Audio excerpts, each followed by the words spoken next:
All right, so we are going to start with eyes. Drawing eyes is the first of the many features that you need to know for whenever you're drawing a portrait.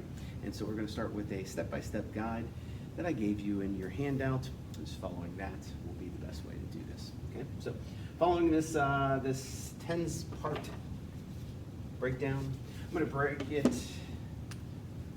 down by starting with a horizontal line. Having a central axis going through it will help to make it not lopsided and whatnot. So what we're going to start with is just a simple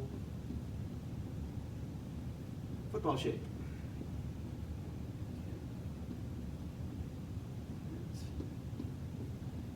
And if you notice how I'm doing this, I'm being very sketchy, I'm very loose. It is not going to be perfect right whenever you start. You are going to have many failures, and that's what sketching is. With the football shape, you are going to punch in, as you can see in step 2, you're going to punch in just a little bit on that side and a little bit on that side. What you'll notice is that it actually goes above that central axis. And when you get rid of that, you begin to see a little bit more of the shape that you're shooting for. Okay? Now I'm going to get rid of my central axis. Don't need it anymore. And I'm going to begin with a couple areas that will begin to give a little bit more understanding of the fact that it's an eye. And I'm going to punch in this right here and make it feel like a tear duct. A little bit on the bottom there too. When I erase that, hopefully you see the tear duct look. It's got a little bit of a lemon shape to it. Okay. So I got my tear duct punch in, and now I need to add some eyelashes. Okay. So even if you're drawing a guy, yes, there's going to be eyelashes. Okay. The only difference is women accentuate theirs. Okay, but we all have eyelashes. Okay. So to draw an eyelash, it's just start thicker at the base, and as it goes away, just a flick of the drawing start will give you that look that you're trying to shoot for. Okay. After you do that, you can add in the thickness here, and that thickness is important because what it's showing you, just that line there, is showing you the thickness of the skin flap. Okay, so yes, this has a thickness. So by putting that line in, it's going to give you an understanding of the fact that it's a flap of the skin. Okay.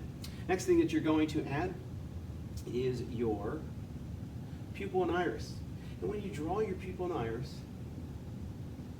it should take up the majority of your eye. Okay. Very little of the white of the eye is going to be showing. Okay.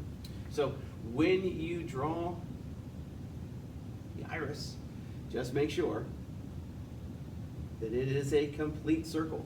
Okay. Make sure that you're sketching it. You're not going to trace it.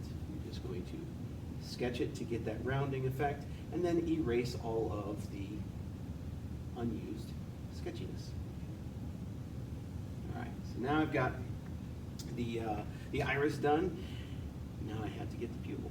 And the pupil is going to be smack dab in the center. Okay. Picture it as a bullseye. So there we go. That is my pupil. Okay. So I've got my pupil, I've got my iris. Now I need to get some value. Now the pupil is going to be my darkest value. Okay, so whenever you put that in there, just make sure that it's your darkest value. Your second darkest will come in the iris section here.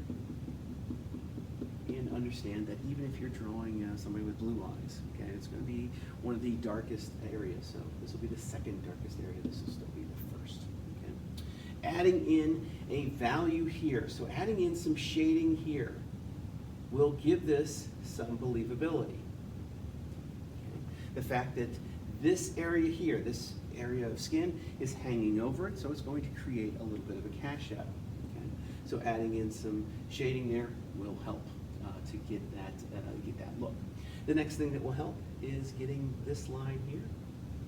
That line is showing the fact that your eye is kind of protruding out a little bit, and that this flap of skin, which is, what closes your eye and everything like that, has volume. So by putting that line there and adding in some some shading that will happen as it moves this way and as it moves this way. If you show that, it will feel like it has volume, okay? And that's what you're trying to go for.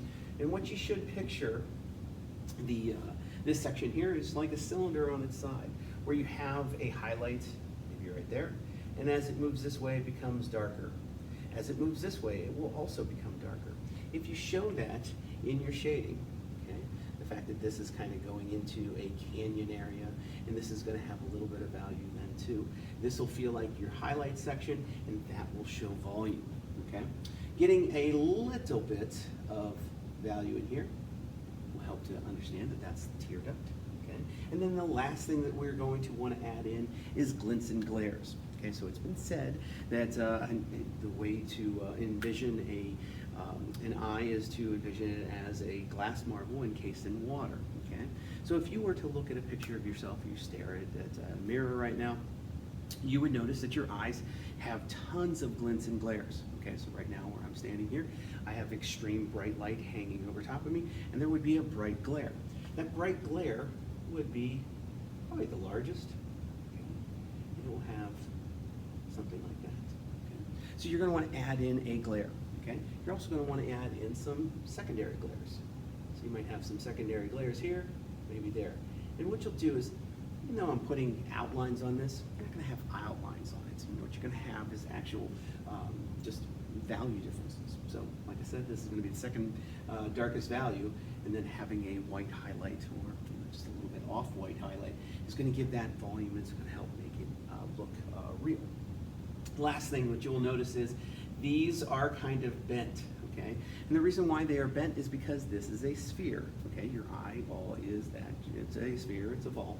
And because of that, you're gonna have a little bit of a bend to it, okay? What I would suggest is, so it's not weird, just stare into a mirror and try to find all the glints and glares. And once you see it, you're just like, oh, okay, yeah, that makes sense, okay? So you are going to draw the eyes. That's today's assignment, next couple days assignment. So if you have any questions, email me or Google Meet me, however you want to do it, and I'll help walk you through any problems that you might have. So there you go. Good luck.